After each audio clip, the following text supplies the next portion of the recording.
Hi again, Gregg Bell, the News Tribune in Las Vegas.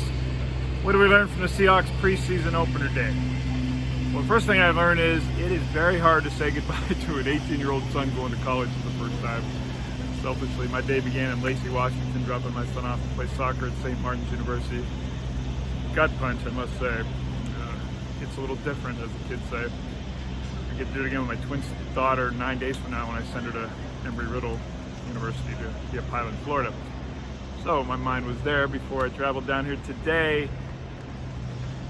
We learned that the best thing the Seahawks did down here was not play Russell Wilson, not against that makeshift offensive line. Stone Forsythe at left tackle, the rookie, he's really a plan D at left tackle because Wayne Brown's their guy, obviously, but he's not practicing or doing anything until he gets a new contract, or at least that situation addressed. Then Jamarco Jones and Cedric Abwehi, the veteran backup and fill-ins, both got injured, so then they go to Stone Forsythe to start. He plays the first 3 quarters tonight. They had 4 of 5 players that were reserves on the offensive line tonight. Only the center, Kyle Fuller, is someone I think is going to start on the offensive line September 12th at Indianapolis, and Fuller's only made 1 career start at center. That was when Ethan Kosick had a concussion in November of last season. So it was makeshift city. Jordan Simmons was the left guard. Phil Haynes was the right guard. Jake Curran, who barely has played in training camp, was the right tackle for Brandon Shell. And that meant Russell Wilson wasn't playing, and he did. You don't put a $140 million franchise quarterback behind that line.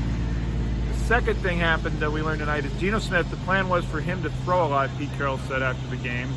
They wanted to see him throw it around the yard. He never gets to do that during the regular season because Russell Wilson never misses a game. Well, they were going empty sets. 10 of 10 first plays were passes. 13 of the first 16 plays in the first half were passes. What the Raiders do, they blitzed Seattle. And it looked like 2018, 2019, and 2020 for that offensive line without a running game to keep the Raiders pass rush honest. You saw the 5th play of the game. Geno Smith goes back to pass, and Stone Forsythe just flat missed the assignment. Cornerback Nate Hobbs right off his left shoulder. It's an easy read. Carroll said it was a straight, easy blitz, something they should have picked up, and he didn't name Forsythe by name, but Forsythe after the game said, I had a little bit of a rough start assignment-wise. Well, that hit got a concussion for Geno Smith. He checked out okay in the tent right after the play, and then worsened, and they got him out of there. Alex Magoo came in the middle of the second quarter earlier than he was supposed to. He ended up going 6 of 10 passing, but the Seahawks offense didn't do anything until the third quarter when they were down 13-0. They finally started running the ball, and that slowed down the Raiders' pass rush.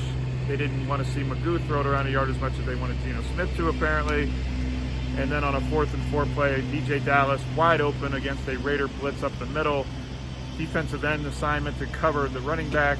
That's a mismatch for a former college wide receiver in the open field. Magoo just flips a pass out in the flat. Nobody between here and Reno against DJ Dallas, who just pretty much walked in untouched, 43 yards. Oh, he ran in for a touchdown made at 13-7. And that was about it offensively. The only drive of the game that there was any continuity at all and flow.